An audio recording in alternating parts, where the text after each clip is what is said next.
Welcome to Astroneer Tips and Tricks. Today's topic is inhibitor mode, which prevents terrain deformation. You'd be thinking, in a game all about terrain deformation, it would be useless. Like, what's the point? But it is actually surprisingly useful. Let's find out why. The first thing to know is how resource collection works and how the inhibitor mode changes it. Without the inhibitor mode, terrain resource collection involves terrain deformation. You have to uproot each individual resource, destroying the terrain around it. This leads to huge and deep craters as you collect a deposit. Depends on the playstyle. I tend to be thorough and collect every deposit fully, which as a result leads to huge deposits like these. We are getting a lot of resources, but we are leaving a huge crater. The main downside is you cannot drive over it.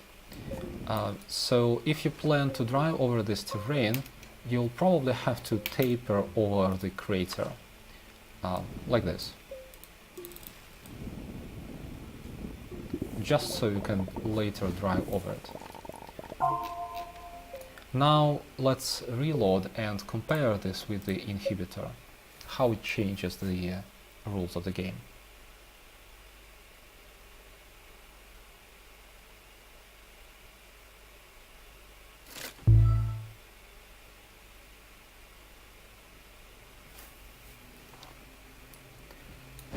With the inhibitor, resource collection works differently. You would be thinking that you cannot collect resources. Instead, it makes it so that everything coming into contact with the terrain tool is instantly collected. The terrain tool works as a sphere, denoted by this circle. With the inhibitor, everything coming into the sphere is instantly collected, and this reaches into the ground. Note how quick this is. We have gotten most of the top layer of the soil, and it took just a few seconds. Note that because it works in a sphere, it is not enough to just cover the surface. You have to be more meticulous, use small brushes, and make sure that the sphere reaches as deep and covers as much of the ground as possible to maximize resources. We aren't getting all of this deposit, but we don't need to. We get the resources very quickly and move on without leaving a crater behind. The entire world practically consists of resources, so it doesn't matter if we fully get this deposit or get more of the next more quickly. And not leaving a hole behind is useful for robbers. Note that it does work with rock, but you need a drill.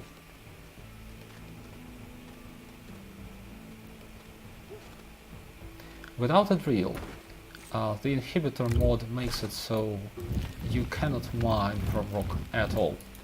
Even the grass is unaffected. With a drill, it works. You will need a drill level matching the level of the rock. This is the softest rock, denoted by the dots. Drill level 1 would work here. On harder rock, you need higher level drills, so make sure to keep it up to date. Also, you will notice that it doesn't work on hostile flora. Even though it reaches deep into the ground, it just doesn't work. So you either have to avoid them or use terrain modification to kill them.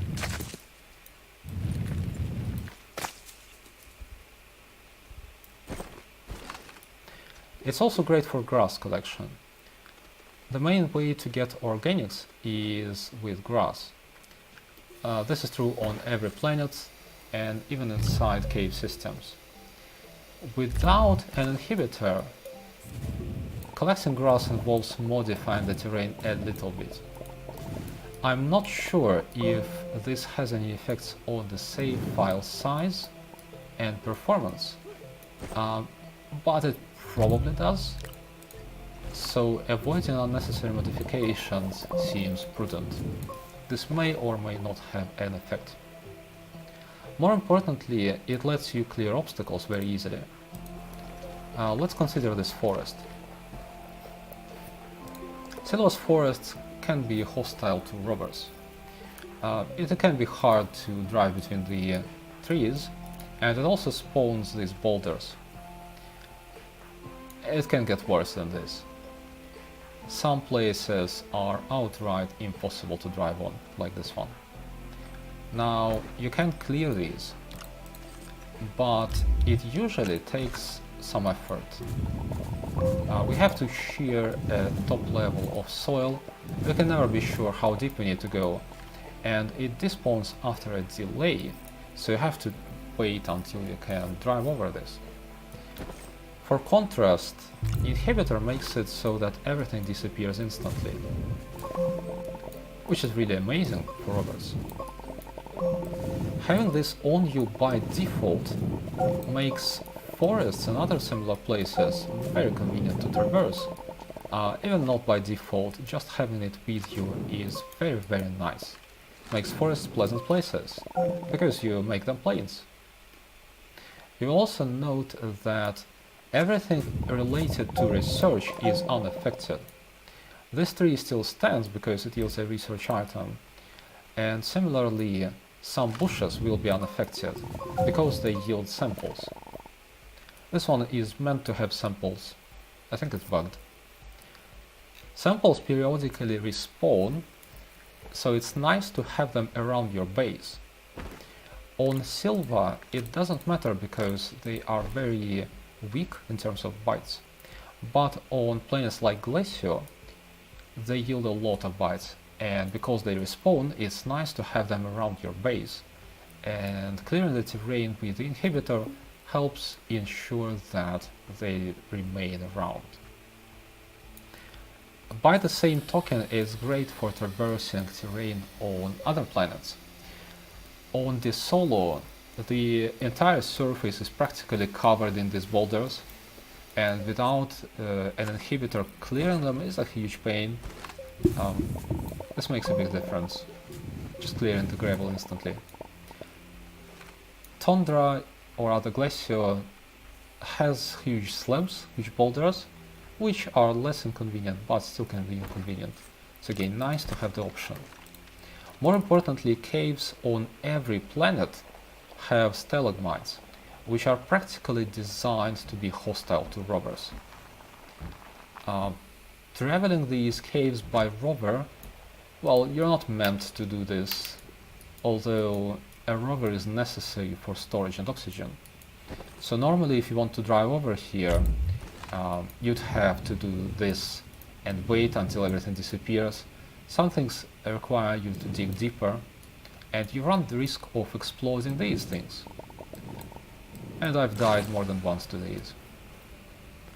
For contrast, with the inhibitor, everything is cleared instantly. It reaches deeper into the ground. It clears gravel, which also has collision properties, making for a nice, smooth terrain. And it doesn't run the risk of exploding these in proximity. And this is true for every cave system on every planet, on every layer. Just having this with you is very nice for when you go into caves.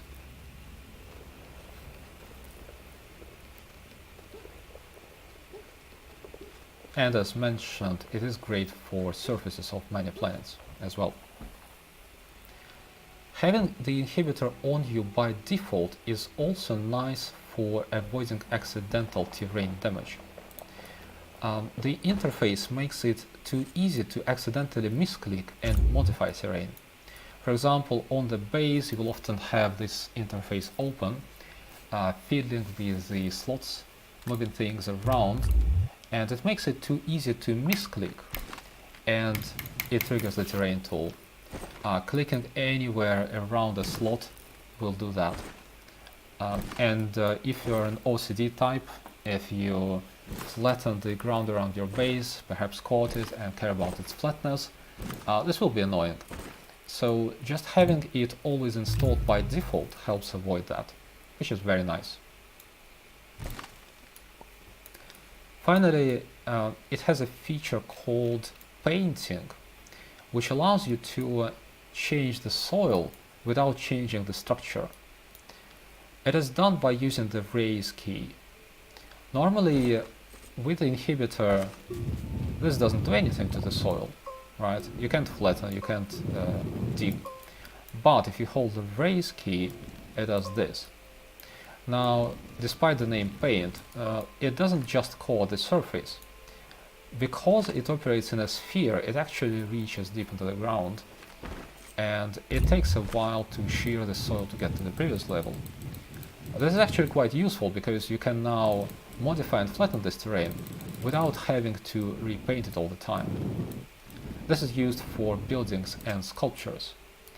And unless you really like grey concrete, you'll probably use this with a terrain analyzer loaded with a different color, in this case black concrete. That's all the tips for today.